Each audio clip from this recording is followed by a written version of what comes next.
All right, so I wanted to document this conversation. What are we talking about? We're talking about having faith, what that looks like, how to give it. Satan. And also with Satan. So Satan will come in. A lot of times, Satan will distract you. I think a lot of times, man, we depict Satan as like he's got horns and he's ugly, this beast of a creature. I don't think that. I think Satan is like a beautiful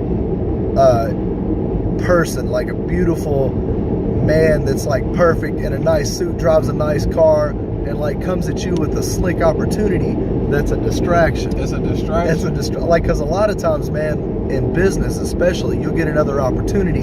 You may be on track with one thing, and then another opportunity comes, and you're like, oh, I can't miss that opportunity. Just because it's a great opportunity, I'm having to learn in my own walk, that's not necessarily the opportunity you need to take. Get off here? Yeah. So, no, you're supposed to get off here? Yeah. You sure? Yeah. Right, okay. All right, so I think a lot of times, you know, in my personal life, God checks me through my wife, and God checks me through the Word, because a lot of times, like, I'll really be gung-ho about something. Like, I was presented with an opportunity to buy an amazing investment yesterday, and I was like, I'm doing that. I'm doing it. Like, it's going to be big. It's going to make a lot of money, some, you know, not too far in the distant future. Mm-hmm. Where would it pull you to? Well, but I started thinking about it. I'm like, how am I going to approach Miranda with this? And then I realized, I'm like, she's going to say no. It's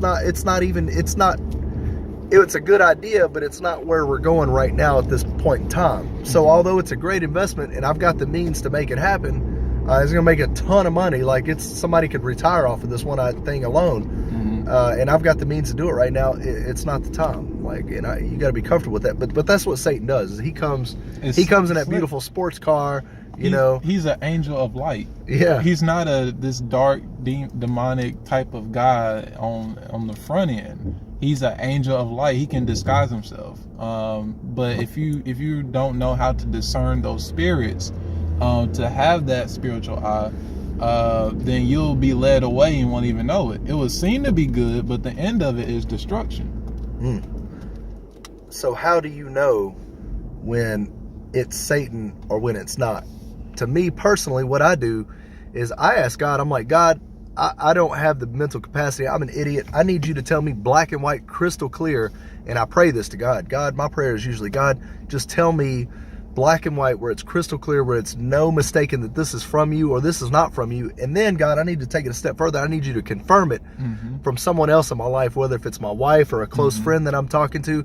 God, I need you to tell me crystal clear, and then I need you to confirm it in another way. So that way you know without a shadow of a doubt that that's God speaking to you. And a lot of times you got to go back to the Word too and check it and check what if you get another opportunity and God's got you doing one thing, you need to check that against your original opportunity. It's like, all right, God's got me on this path. So that's why it's so important to put your plans in writing. And because that way you can go back and you can say, hey, does this line up with this plan that I'm doing? Yes, it does. It lines up perfectly. Or no, it doesn't. Or it may be close and you may be thinking I can make it work, but right now may not be the time. Or it may be the time. But I think God will confirm that through prayer. He tells me stuff in a dream. He tells me stuff when I'm taking a shower.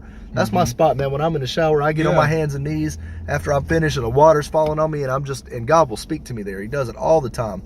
And he speaks to me through my wife a lot also. So in a cool, quiet voice, when there's no distractions, that's when he's able to come to you in a calm, cool, collective voice, and you hear him. But you also have to seek after him. And once you seek after him, he'll draw you near. And that's where you always want to be at. It's close to him, in arm's reach, because you don't want him to come after you. Have you noticed I've been refreshed this week? Yeah. Like, I've just been you know what, Sunday, my wife gave me a little time off, and I took a walk in the woods. I walked for 3 miles in the woods. My goal was I wanted to get to the top of this hill in the back of our farm. And it took me 2 hours, so it was just me and God for 2 hours straight, just walking through the woods. And man, he just spoke to me so much. So find a way that you can get alone and spend that time with him when you're uncertain about something. Other than that, you got any good tips? That's it. Seek after him. It's just, you can't live by bread alone, but by the words of God. So just like how we get hungry, we make sure we're going to eat every day. It's the same thing spiritually. We have to make sure that we eat of him every single day. That's it. Wash yourself in the Word. All right, guys. Love you. We're out.